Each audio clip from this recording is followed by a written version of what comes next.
নমস্কার বন্ধুরা, ভক্তি দর্শন চ্যানেলের নতুন পর্বে আপনাদের অনেক অনেক স্বাগত। আপনারা কেমন আছেন? আশা করি আপনারা ভালো ও সুস্থ আছেন।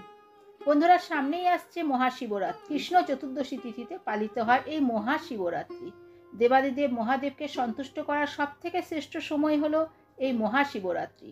এই দিন ভক্তি ভরে নিয়ম নিষ্ঠা সহকারে বাবা ভোলানাথের পুজো করলে ভক্তদের সকল মনোবাঞ্ছা পূর্ণ করেন দেবাদিদেব মহাদেব। শাস্ত্রমতে মহাশিবরাত্রির পুজোর শ্রেষ্ঠ সময় হলো নিশীথকাল। তাই 2025 সালে মহাশিবরাত্রি পালন করতে হবে 26শে ফেব্রুয়ারি 2025, বাংলার 13ই ফাল্গুন 1431 বুধবার। আজকের পর্বে আমরা জানবো দেবাদিদেব মহাদেবের প্রিয় ফল, প্রিয় ফুল ও প্রিয় ভোগ কি।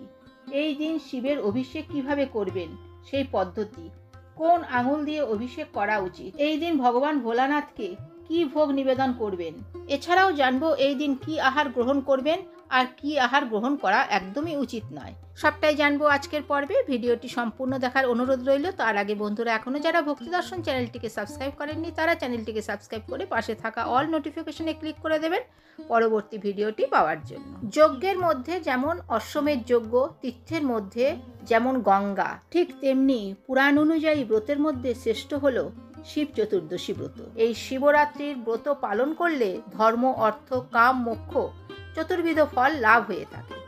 দেবাদিদেব মহাদেবের পুজোয় দুধ, দই, ঘি, মধু, মিশ্রি এই পঞ্চামৃতে ভগবান মহাদেবের অভিষেক করবেন। অভিষেক করার সময় মধ্যমা অথবা অনামিকা আঙুল দিয়ে ভগবান শিবের অভিষেক করবেন। ভগবান শিবের সবচেয়ে প্রিয় ফুলগুলি হলো আকন্দ, ধুত্রা, কলকে, অপরাজিতা বা যে কোনো রঙের সাদা ফুল। তাই এই ফুল ভগবান শিবকে অবশ্যই অর্পণ করবেন। তবে ভোলেনাথ সব থেকে বেশি সন্তুষ্ট হন বেলপাতায়, তাই এই দিন বেলপাতা অবশ্যই ভগবান শিবকে অর্পণ করবেন। শিবের অত্যন্ত প্রিয় ফল যেটি, সেটি হলো বেল। এই দিন বেল অবশ্যই ভগবানকে নিবেদন করবেন। 5 রকম ফলের সাথে সাদা রঙের যে কোনো মিষ্টি ভগবান শিবকে নিবেদন করতে হবে। ধুনোর গন্ধ মহাদেবের অতি প্রিয়, তাই অবশ্যই পুজোর সময় ধুনো দেবেন। এই দিন শিবলিঙ্গে অখণ্ড আতপ চাল অবশ্যই নিবেদন করবেন।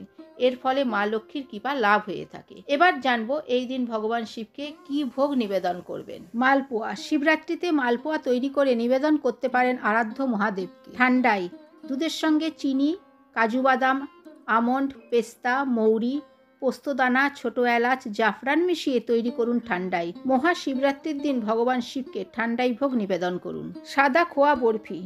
সাদা খোয়া বরফি বাড়িতে তৈরি করে ভগবান শিব ও দেবী পার্বতীকে নিবেদন করতে পারেন। পঞ্চামৃত।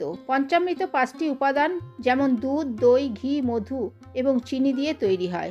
এটা তৈরি করে মন্দিরে নিয়ে সেটি ভগবান শিবকে উৎসর্গ করতে পারেন।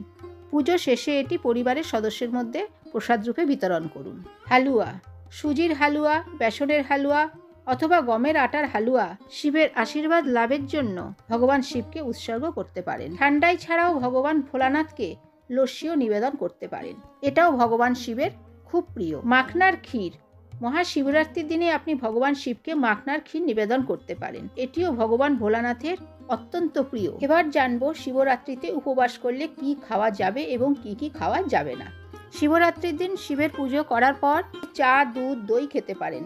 শিবরাত্রিতে মিষ্টি আলু, বাদামের আটা দিয়ে তৈরি রুটি, পরোটা খেতে পারেন। এই দিন লুচি ও নোনতা খাবার খেতে পারেন, তবে অবশ্যই সন্ধব লবণ ব্যবহার করবেন।